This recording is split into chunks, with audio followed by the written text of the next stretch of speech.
আমি পাও টান দিব না। সাব্বাস বাজান, আমি যখন কমু তখন টান দেবো।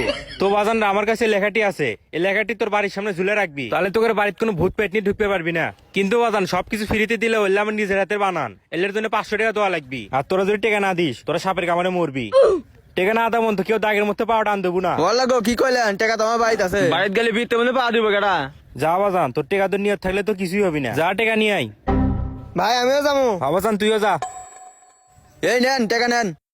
যা কিছু মনে আছে তো, আল্লাহ সবাক মারে না, আর এগুলো সব ব্যবহার করবি, ইনশাল্লাহ ফলাফল এই পাবি। নেন মেলা কষ্ট আনলাম। আচ্ছা বাজান থাক, যা ইনশাল্লাহ।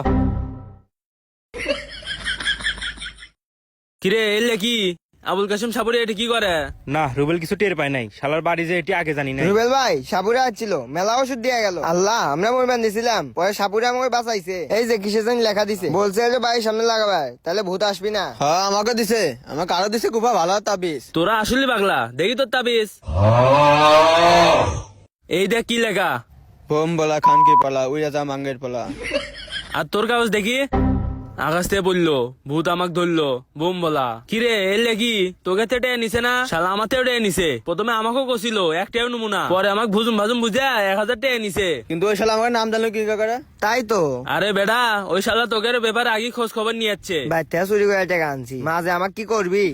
এইভাবে আপনারাও প্রতারিত হতে পারেন। সাপুরিয়াদের হাত থেকে সাবধান থাকবেন।